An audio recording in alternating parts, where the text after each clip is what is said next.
on va faire un cours sur le monde de Yetzira, le monde de la formation. Donc voilà, si on capte ce monde-là, c'est le monde de la formation, c'est le monde où quand l'âme descend du Kisei Kavod, du trône de Dieu, elle va s'habiller dans ce monde-là, c'est le monde du dessin, elle prend sa forme, son dessin, c'est là-bas où il y a le dessin de la matière, et donc elle prend la forme de son visage et tout ça, et il y a le dessin de la matière, mais c'est pas une matière, c'est juste le dessin de la matière.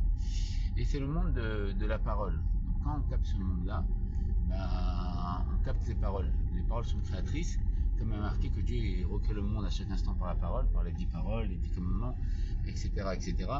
Et qu'est-ce qu'il y a encore? Voilà, pour ceux qui captent ce monde-là, comme on dit tous les jours dans la Tfila, Baruch Shamar Vaya Olam, et béni celui qui parle et le monde crée. À ce moment-là, on voit que Dieu recrée le monde à chaque instant par la parole, comme il dit le Baal Shem Tov, que pourquoi il y a un ciel, parce qu'il y a la parole de Dieu qui dit qu'il y a un firmament, etc. On voit que c'est la parole de Dieu, comme marqué Tamid Maaseh Bereshit, à chaque instant, il recrée le monde par sa parole. Et l'Admorazaken dit que c'est pourquoi il recrée à chaque instant par la parole, parce que s'il le ferait pas, il oublierait de créer le monde, si on peut dire, et le monde reviendrait au néant. Donc on capte les paroles, et quand on capte ce monde-là, comme nous on a une partie de Dieu dans nous, comme c'est marqué dans Keter Shem Tov, et que dans une partie de Dieu on peut pas dire qu'il y a moins Dieu, donc il y a tout Dieu, quand on parle, automatiquement vu qu'il y a Dieu dans nous, on crée par notre parole. Et il y a l'histoire du Baal Shem Tov, qui est marqué dans le Yom Yom, le premier livre que le Rabbi a écrit. Là-bas, il y a marqué que le Baal Shem Tov a entendu deux juifs se disputer dans sa synagogue, qui a dit à l'autre, tais-toi, je vais te déchirer comme un poisson. Il a demandé à ses élèves de se tenir les mains, il a mis ses mains saintes, et ils ont vu l'autre en poisson et l'autre le déchirer. Ils ont vu que la parole était créatrice. Donc quand on capte le monde de la parole, automatiquement, si nous on étudie la Torah, c'est même pour ça que quand on étudie la Torah, on doit prononcer ce qu'on dit.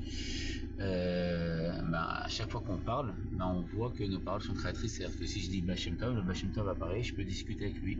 Quand je lis un passage de la Torah, je sais pas, Bereshit bara Elokim et Hashem Teores, au commencement Dieu créa le ciel et la terre, je lis le début de la Torah, je vois de mes yeux, au commencement Dieu crée le ciel et la terre. Que ce soit moi qui le prononce, ou que ce soit le lecteur de la Torah qui lit, ou quelqu'un qui me parle, les paroles sont créatrices. Tout ce que j'entends, toutes les paroles qui sont formulées s'apparaissent, sont créées et se matérialisent, et de telle manière que je peux communiquer.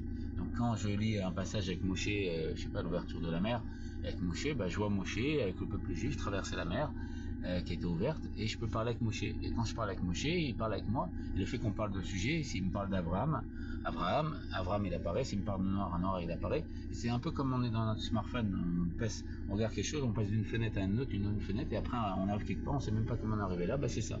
Quand on capte le monde de la parole, avec toutes les personnes qu'on échange, et à chaque fois qu'on parle, les choses se créent, et on en parle avec d'autres personnes, c'est infini. Comme il y a marqué que la force de la parole, c'est un corps infini, c'est une force infinie, et donc on peut parler avec les minéraux, les végétaux, les animaux, les anges, et notre ombre, et